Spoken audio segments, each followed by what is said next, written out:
Hello, welcome to all in one Amsha. இன்னைக்கு பிரதோஷம். அதனால் நம்ம காந்தி மதியானம் இருக்க சுப்பிரமணிய கோயிலுக்கு தான் போகிறோம். அங்கே நம்ம விநாயகரை பார்த்துட்டு இந்தாண்ட பார்த்தா மகாலட்சுமிக்கு எப்பயுமே வெள்ளிக்கிழமைனா பூஜை நடக்கும். நான் இது வரைக்கும் பார்த்ததே இல்லை. இன்றைக்கி தான் கேட்டேன் என்ன சாமின்ட்டு. இது மகாலட்சுமி 5:30க்கு வெள்ளிக்கிழமையான பூஜை நடக்கும்னு சொன்னாங்க. அதுக்கப்புறம் இந்தாண்ட ஐயப்பனை பார்த்துட்டு அப்படியே சுற்றி விநாயகரை சுற்றி அந்தாண்ட கிருஷ்ணர் இருந்தார். அப்படியே விநாயகருக்கு ஒரு வணக்கத்தை போட்டுட்டு முன்ன போய் நம்ம அப்பனை பார்க்கலாம் அப்படின்ட்டு நம்ம சிவபெருமானை பார்க்கறதுக்காக வந்தோம். நாம் போங்காட்டி பிரதோஷ நாள் பூஜை முடிஞ்சிருச்சு. முடிஞ்சாலும் நம்ம விடக்கூடாதுல்ல.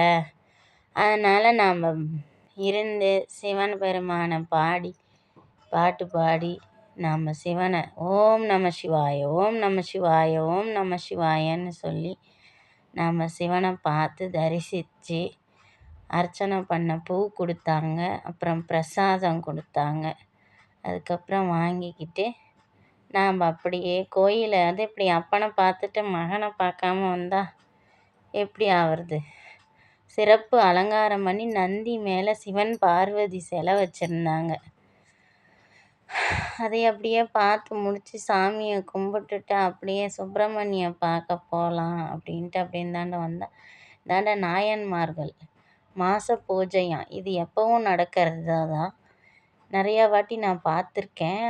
அதையும் நான் பார்த்துட்டு அப்படியே விநாயகர் இந்தாண்ட குரு பகவான் தட்சிணாமூர்த்தி எல்லாம் பார்த்துட்டு அப்படியே நிலவு இருந்துச்சு. அதையும் பார்த்து தரிசித்து பின்னாடி முருகர், அதுக்கப்புறம் இது காளியம்மன், சுமங்கலி அம்மன். இதுக்கு பேர் என்னன்னு எனக்கு அவ்வளோவா தெரியாது. ஆனால் அம்மன் எல்லாம் நமக்கு அம்மா தானே. அருள் கொடுக்குறவங்க நமக்கு அம்மா. சரி, அப்படியே இவங்கள பார்த்து தரிசனம் பண்ணிவிட்டு அப்படியே இந்தாண்ட போனால் சனி பகவானை பார்த்து நல்லதே செய்ப்பான்னு வாழ்த்திட்டு அப்படியே இந்தாண்ட பார்த்தோம். முதல்ல விநாயகரை கும்பிட்டு திருப்பி விநாயகரை போய் கும்பிட்டுட்டே இருக்கக்கூடாது. இவங்களும் அம்மன் தான். இவங்க பேர் எனக்கு தெரியலையே, நான் கேட்டு சொல்கிறேன். அப்படியே நிலவு சுற்றி நம்ம கூடயே வர மாதிரி இருந்துச்சு நிலவு. இந்தாண்ட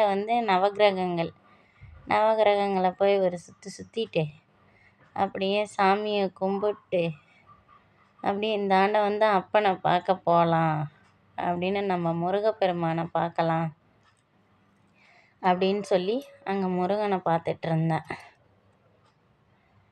அப்படியே முருகனை பார்த்து தரிசனம் பண்ணிவிட்டு அப்படியே இந்தாண்ட பால்குடம் ஞாயிற்றுக்கிழமை தைப்பூச திருநாள் வருது இல்லையா, அது எப்போ என்னான்ட்டு கேட்டுட்டு இருந்தேன். காலையில் 8 மணிக்கு அப்படின்னு சொன்னாங்க பால்குடம் எடுக்கலாம் அப்படின்ட்டு. அதை கேட்டுட்டு அப்படியே இந்தாண்ட ஐயப்பனை பார்த்துட்டு ஐயப்பங்கிட்ட ஒரு தரிசனம் பார்த்துட்டு இந்தாண்ட சுமங்கலி அம்மன் இருந்தாங்க, அவங்களையும் பார்த்துட்டு அப்படியே சுமங்கலி அம்மனை பார்த்துட்டு இந்தாண்ட காலபைரவனை பார்த்து அவங்ககிட்டையும் தரிசனம் பண்ணி சாமி கும்பிட்டு இங்கே நாயன்மார்கள் பூஜை நடந்துகிட்டு இருந்துச்சு. அதுக்கும் போயிட்டு அப்படியே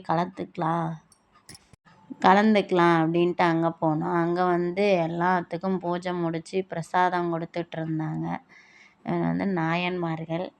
இவங்களெல்லாம் பார்த்துட்டு சாமியை கும்பிட்டுட்டு அப்படியே இந்தாண்ட வெளியே பிரசாதம், புளி சாதம், தயிர் சாதம் எல்லாம் கொடுத்தாங்க. அதையும் வாங்கிக்கிட்டு அப்படியே அம்மனை பார்க்கலான்ட்டு வந்தோம். இங்கே முருகருக்கு ஏதோ எழுதி போட்டிருக்காங்க, நம்ம சுப்பிரமணிய கோவில். அப்படியே மாரியம்மனை போய் பார்க்கலாம் அப்படின்ட்டு அப்படியே உள்ளே போயிட்டோம். உள்ளே போயிட்டு அம்மனை பார்த்துட்டு அப்படியே வியப்பாகி நின்றுட்டேன். அப்படியே மாரியம்மனை பார்த்துட்டு ஓம் சக்தி பராசக்தி சொல்லி சந்தோஷமாக சாமியை கும்பிட்டுட்டு இன்றைக்கி பிரதோஷ பூஜையை முடிச்சுட்டு வெற்றிகரமாக வீட்டுக்கு வந்துட்டேன். அடுத்த வீடியோவில் மீட் பண்ணுறோம். பாய்.